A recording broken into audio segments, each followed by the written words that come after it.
Oke, selamat pagi semuanya. Nah, kemarin kalian sudah membuat PPT atau mempresentasikan materi tentang bagaimana cara merawat luka dan anatomi kulit, kemudian alat dan masalah penyembuhan luka dasar.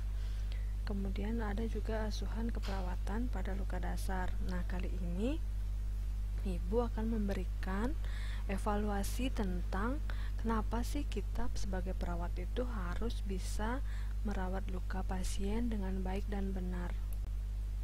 Nah, di sini kita akan membahas tentang bagaimana cara perawat mengevaluasi masalah luka pada pasien.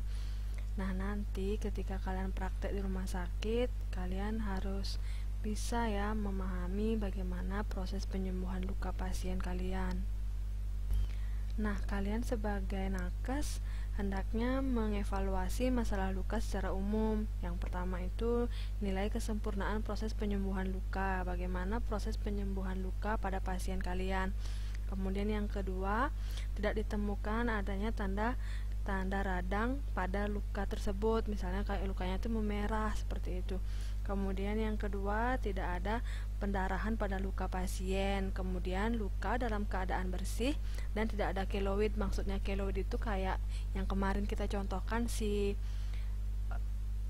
seperti kemarin yang kita contohkan itu si Juni, dia ada keloid pada lukanya. Nah, nanti ketika kalian ketemu pasien atau kalian nanti mungkin praktek ke rumah sakit pas kalian melanjutkan kuliah, otomatis kalian harus memahami bagaimana proses penyembuhan luka pasien kalian.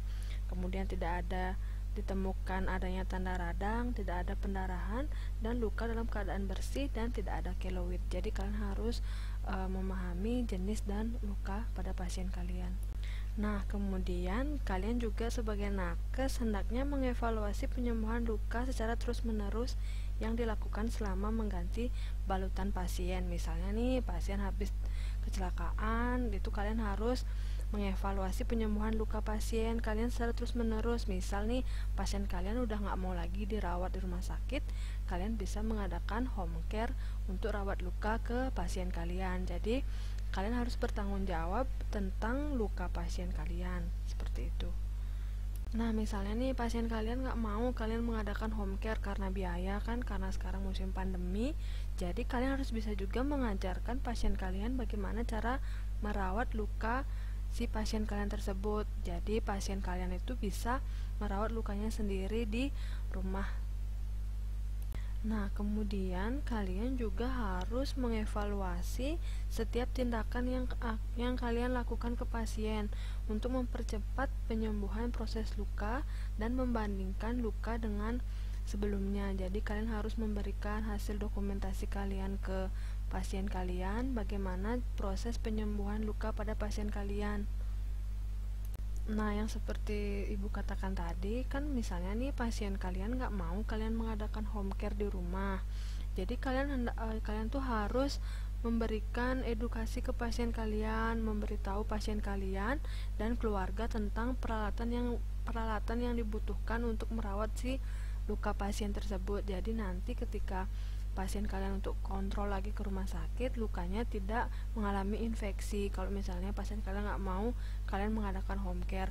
Jika pasien kalian mau kalian mengadakan home care, kalian juga harus memahami kondisi luka pasien sebelum kalian melakukan home care dan setelah kalian melakukan home care.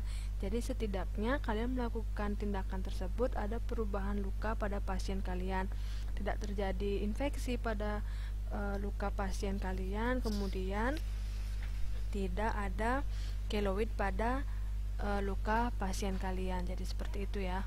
Nah, dari sekian pembahasan tadi, jadi kalian harus benar-benar memahami bagaimana cara merawat luka pasien, bagaimana cara penyembuhan pasien, sehingga pasien kalian tidak mengalami infeksi atau penyakit yang lain pada luka pasien kalian.